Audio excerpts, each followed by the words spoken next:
I'm Mike Singletary, head coach of the San Francisco 49ers. I'm here to talk to you about a very powerful DVD called BoomPower.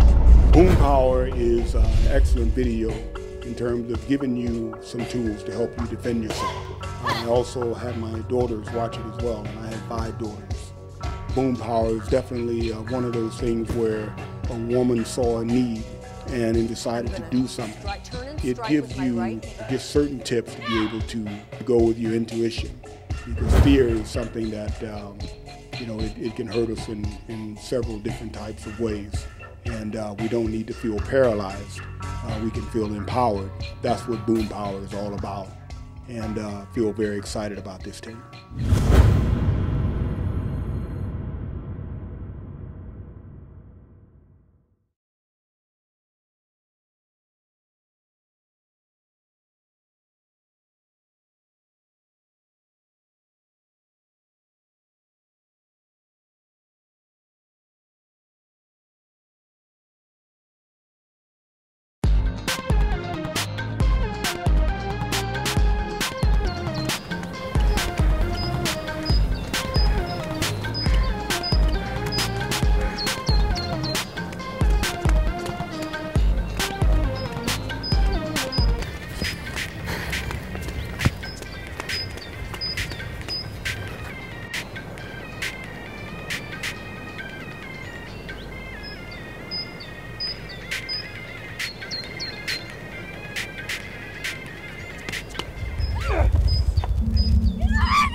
One in 6 women will be assaulted in their lifetime.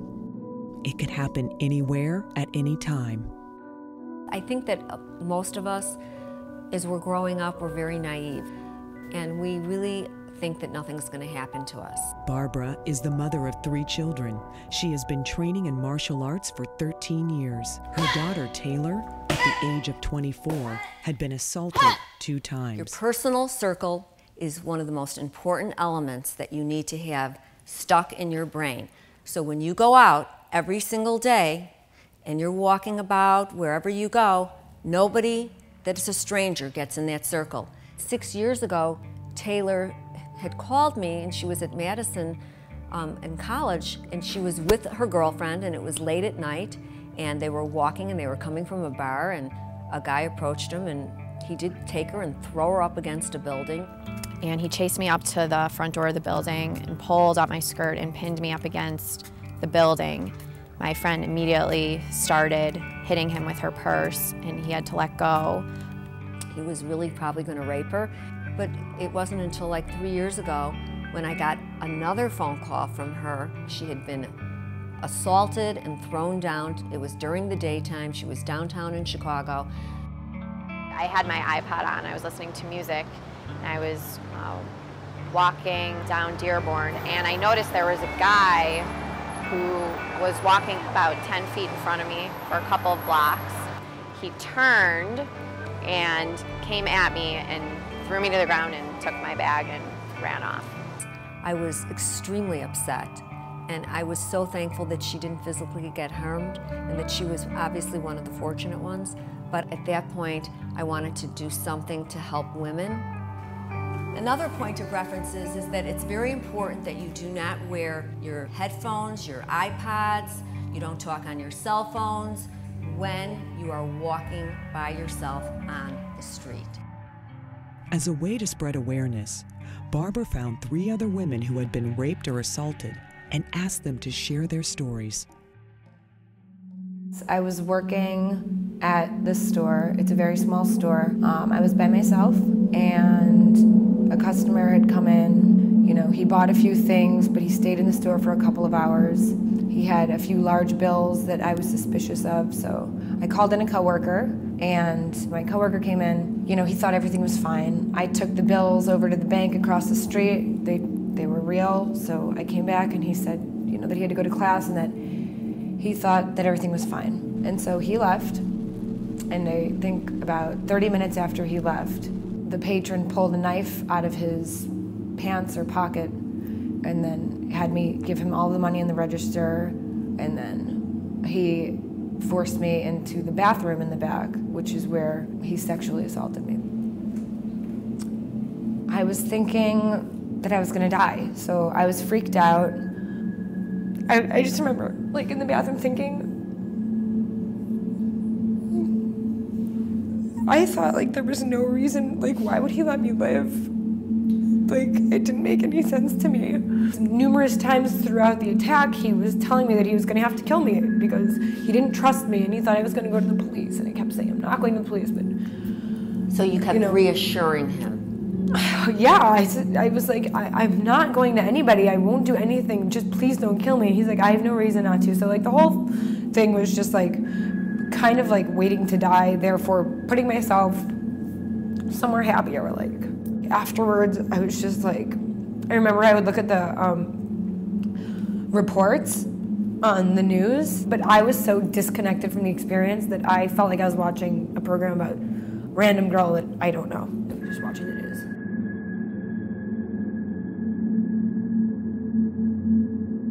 From the minute he walked into the store, I just had a feeling, and it was a bad feeling, and I wanted to be a good employee. What I really wanted to do was shut down the store. I wanted to shut down the store. I wanted to go home. I mean, I knew something was wrong. I could feel it in the pit of my stomach. So the key is that you have to use your intuition. So when you're out and about on the street, if you get any signal of fear, if fear enters you in any way, the first thing you're going to do is you're going to react. You're not going to freeze. It was near the end of June in 2007, and one of my then very close friends, who I'd known for 10 years, had just come back from war. We went to dinner with my family. At dinner, everything seemed normal again. Everything seemed fine. After dinner, my sister and he and I decided to go out to a bar to have a couple of drinks. Got to the bar. I remember sitting at the bar with my sister and my friend to my right. I ordered a glass of wine. I was drinking that glass of wine and was suddenly told that I was breaking out in some sort of a rash. And I got up to use the restroom, and that's about all that I remember for that night. Apparently, I was put in a cab and carried home and then carried into the apartment. And I woke up the next morning with my friend in bed next to me. Things didn't seem right. As I was trying to piece things together in my head before I asked any questions, I remember flashes of being at the bar.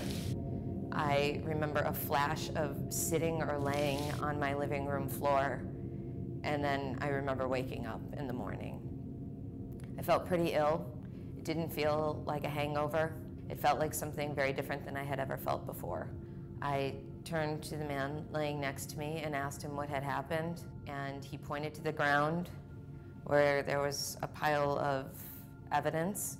He told me that supposedly we had had sex and that I was not participating and that I was rolling away. But he told me it had just been too long, and he did it anyway.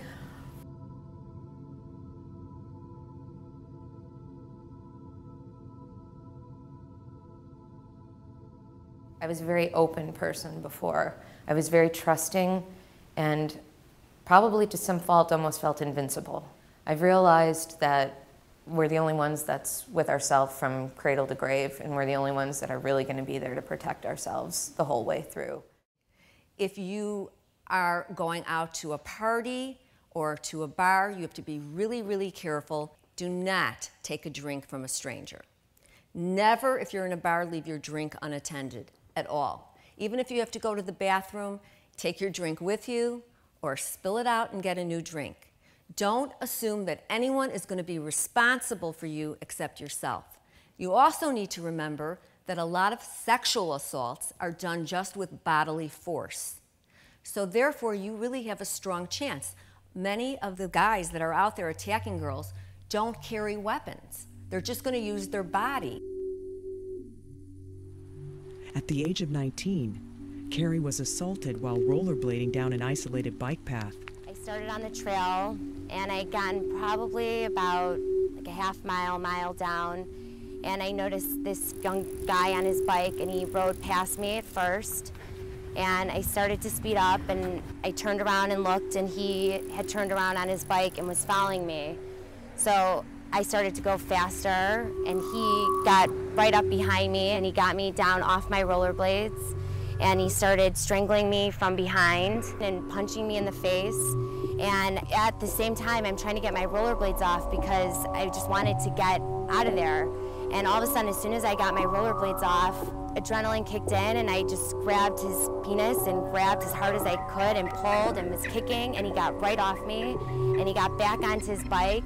And I knew that I had to go back out to where the road was, because that was the only way that I could have somebody stop and help me and call the police or run after him, which is what they ended up doing.